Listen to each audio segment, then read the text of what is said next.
falcon that soars highest over Egypt. As it is here that I hold ultimate dominion. Even the moon and sun are of my essence. And over the scorched desert sands are ever watchful eyes. My mission is innate, bestowed upon my birth. Dispel chaos and restore my father's virtue to this land.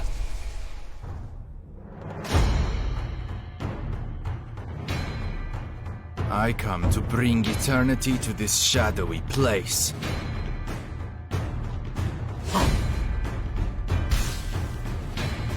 Swift and quick. The wise falcon hides his talons.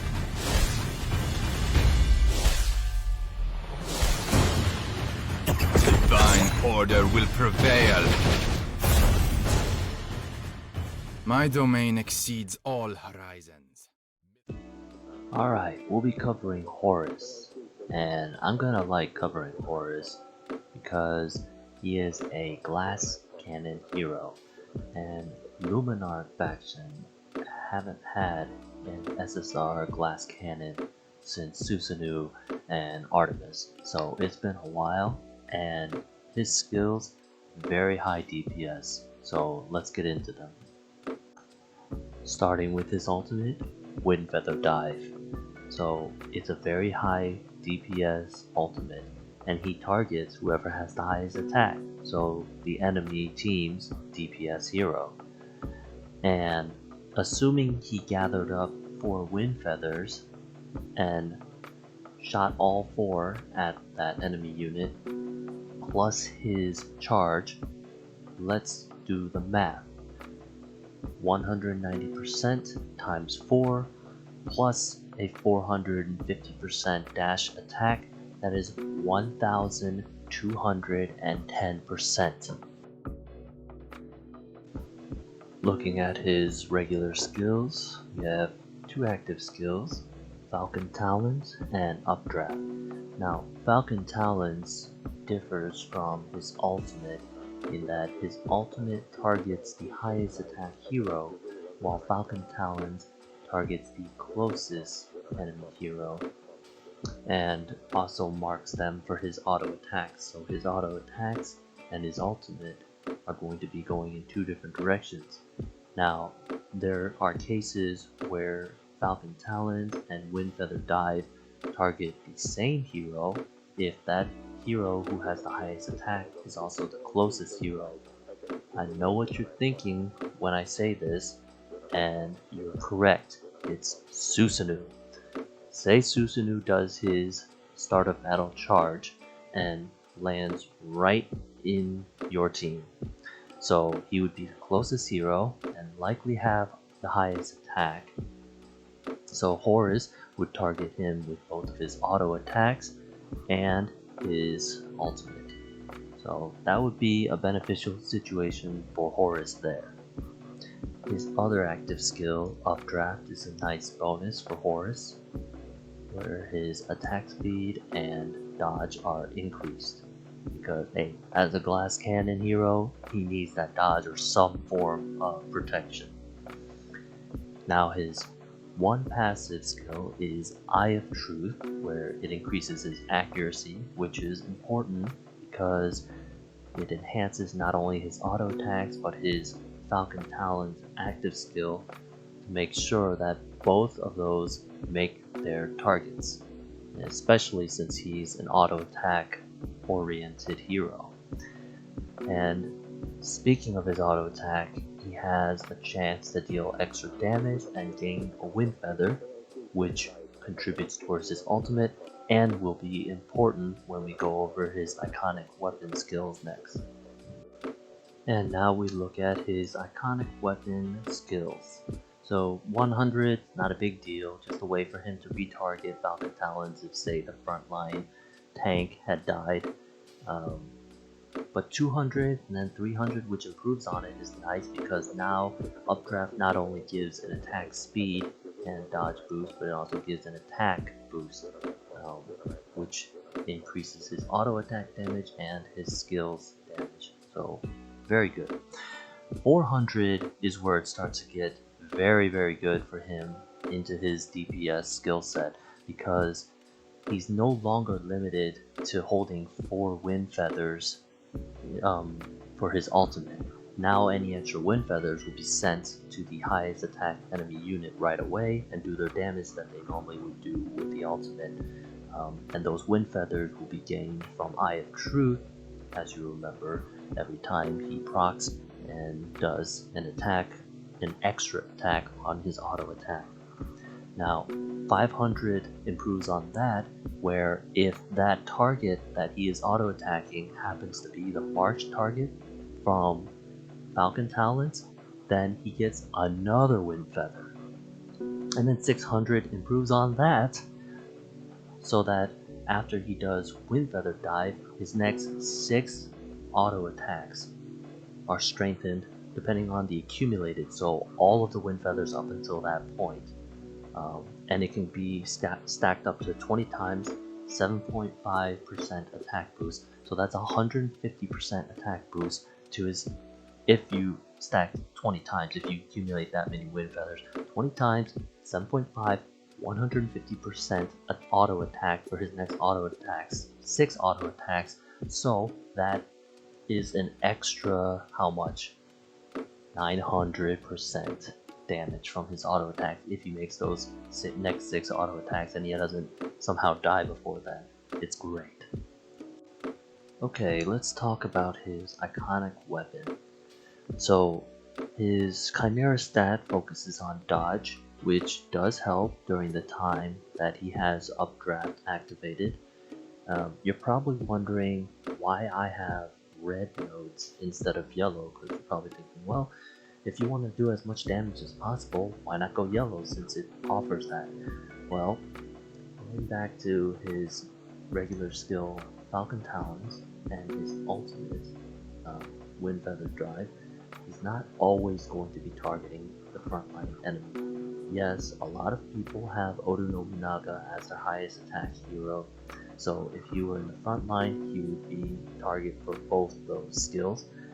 But I'm thinking about other cases where you might have DPS in the back line and a frontline tank that receives the mark from Falcon Talons. So if he's going to be auto attacking one person and using his ultimate on another person, I want to ensure that his damage is improved on both of those units, not just the frontline one.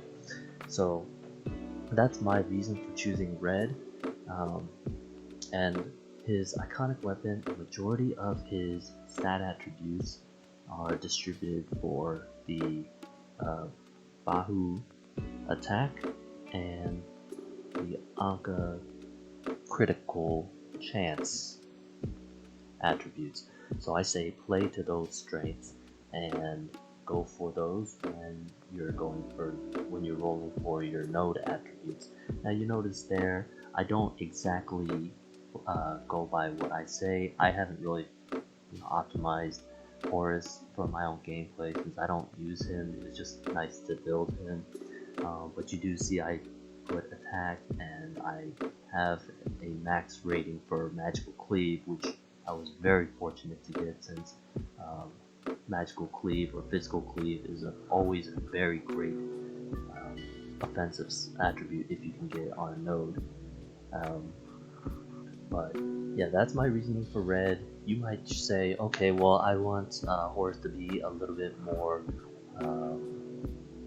durable. I want him to survive a little bit longer. Then you can choose to go green as long as the front line, and as long as a frontline hero is alive, then he'll have improved damage reduction. But yeah, if you're going to do attack, I would opt for red.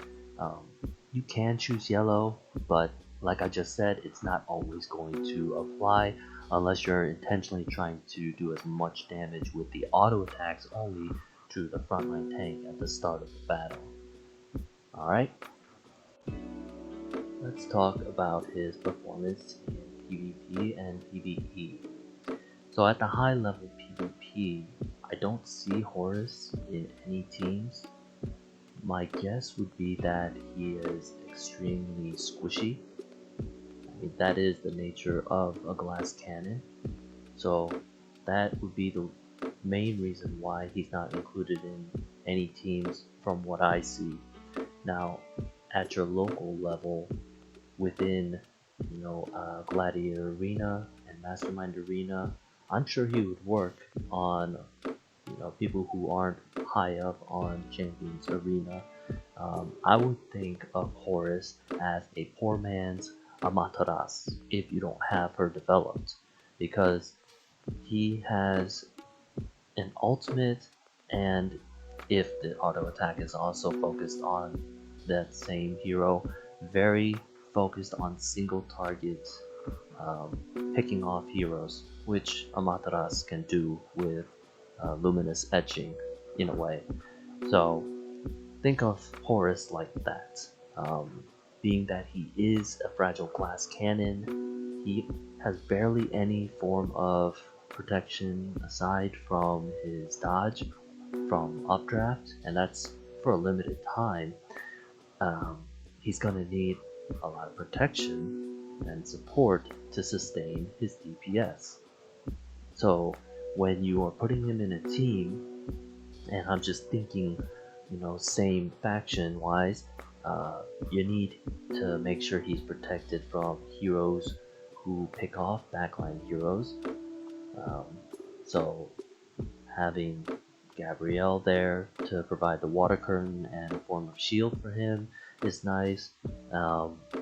Western Queen, as usual, she's always a great Luminarch support. And then Aphrodite, Dionysus, not so really. He's more, bossing material. If you want to use Horus for a boss, that'd be great, because Horus would only have to worry about one target who he focuses his auto attack and his ultimate on, so that could work. You could pair him with Dionysus and go to town on a boss. So as far as PvE goes, he's good, people are always recommending high DPS heroes for beginners anyway, like Susanoo and Apollo. Apollo is more durable, but he still puts out good DPS. So yeah, great PvE, just not seeing him in PvP as much. We might in the future, I'm just saying. I just don't know how he's going to be handled right now. And that was my analysis on Horus, who, to summarize, we could say he's a Luminarch glass cannon, which the faction hasn't seen in a while. So if you want a F2P free-to-play version of an Amaterasu that you can build on real quick, Horus would be your man. If you have any suggestions or experience, insight on him, let me know in the comments. Otherwise, I'll see you for the next video.